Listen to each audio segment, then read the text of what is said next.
Hi, this is Leena Rao with TechCrunch TV. We're here today with Jon Irwin, president of Rhapsody, which just acquired Napster today. Big news for you guys, big news in the online music world. Absolutely. Thanks for having me on. We're very excited about the deal that we signed today and look forward to bringing the Napster subscribers over to Rhapsody and continuing to deliver them a great digital music experience. Yeah, so tell me a little bit about the sort of meaning behind this acquisition. How many users does Napster add to Rhapsody service?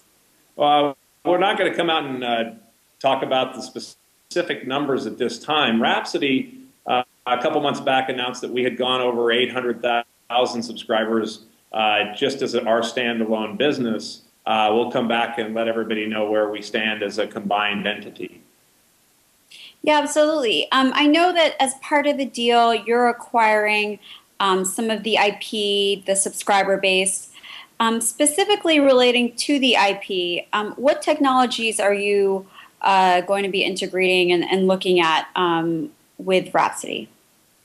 Well, I think what's exciting is it's not only the Rhapsody name and trademarks that go with that, but the technology. We're in the same business, so if there's certain ways that Napster has approached a problem from a music platform perspective, we can integrate best of breed with what Napster's done and what Rhapsody has done in our experience over the last 10 years. So, the result is going to be a very powerful and really best of breed on-demand subscription music delivery platform. Can you give me an example of one way that you feel that Napster is sort of, has kind of better served its users in the music space? Well, again, and without getting into specifics, I think it's, and speaking more specifically around Rhapsody and how we've approached the market is we've really focused on providing music discovery tools for our Rhapsody members to help them navigate their way through 13 million tracks. So we've been very focused on providing programming and editorial tools for our members to discover new music. We've recently launched a set of social features that we're very excited about, and in being integrated with Facebook to allow customers to explore music with like-minded individuals. If I like country music and I find somebody else who does, maybe other tastes that they have are aligned. We've been very active as well on the mobile space, and tying in with what Napster has done on the connected TV side, consumer electronics side, we're going to continue to provide access to our customers across any connected device so they can really have their music wherever, whenever they want it. Right. So it sounds like, Napster's bringing a lot of technology around the connected device area. You guys obviously just launched a pretty significant integration with Facebook. Curious, to sort of go into some background on that news. How do you feel about Facebook as a platform for Rhapsody compared to, another sort of platform like Apple or Amazon? Well, I think Facebook is, again, as a partner, it's anytime you have a social network or platform that has 800 million active users, it's something you want to be part of. And so what that gives our members the ability to do now is their music tastes, if they want to make those music tastes public and what they're listening to, their friends on Facebook can see what they've actually listened to and then enter an experience with Rhapsody to listen to that same music. So it really kicks off the social sharing experience, which is, again, complementary to our other discovery mechanisms that we push and have available for our customers, such as internet radio, our programming and editorial group, and the systematic recommendations that we deliver to customers just based on their listening history.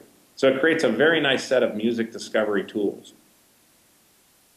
Yeah, I mean, I'm curious, what do you think of Mark Zuckerberg and what he said about music, sort of the idea that it's being freely shared is is better for the music industry than being locked behind a paywall. And I'm curious, how do you feel about that, being in the music industry? Obviously, with this recent Facebook integration, do you agree with that? Well, I think the power of, social networking in driving discovery of new music is incredibly important. I think it's a very important part of music discovery. But again, it doesn't stand on its own. I also think it's important to highlight that, the service as it's being provided, it's not free music forever. It's all of the service providers that are part of the Facebook platform. It's about providing music fans and your friends the ability to discover new music, make them aware of the capabilities of on-demand music, up to and including what Rhapsody uniquely provides during that free Facebook experience is the access to music on your mobile device.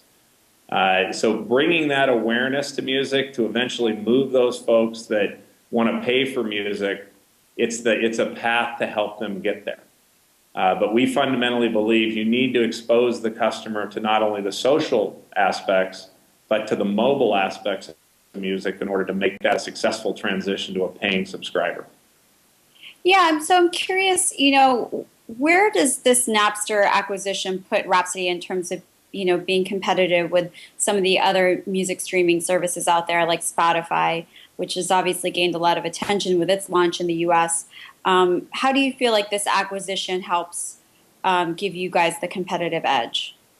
Well, again, it's even after Spotify's entry into the market and relationship with Facebook, our 800,000 customers prior to our deal with Metro PCS, prior to the acquisition of the Napster subscribers that were announced today, we are still by far the largest provider of on-demand subscription services, paid subscription services in the United States.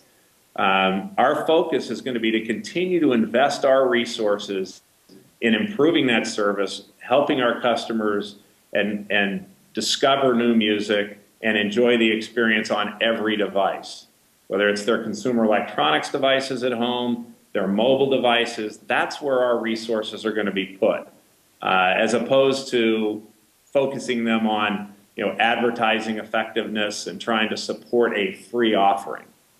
We want to deliver value to our members right away. Right. So that leads well into my next question. Sort of what's the next step forward for now this joint company of Rhapsody and Napster? What's your next focus? Well, we're going to continue to focus on if there are select acquisitions available that we can make to bring people into the Rhapsody member family. We're going to certainly pursue those. In addition, as I mentioned, our deal with Metro PCS, where Metro PCS customers that buy an Android phone can get it included, get Rhapsody Unlimited Music included with their billing plan. We're going to look for additional partnerships that we believe bring customers to the Rhapsody experience and where Rhapsody can add value to those subscriber bases. So it's more growth at the end of the day. That's where we're headed. Right, and also this idea of having connected devices and being sort of everywhere on all platforms. That's correct. Music needs to be ubiquitous. If you're going to have access to this catalog and it is your music in the cloud, it needs to be accessible anywhere, at any time, on any device. Well, Jon, I think that's a good way to end. Thank you so much for joining us. Congrats on the acquisition, and stay tuned for more from Rhapsody and Napster.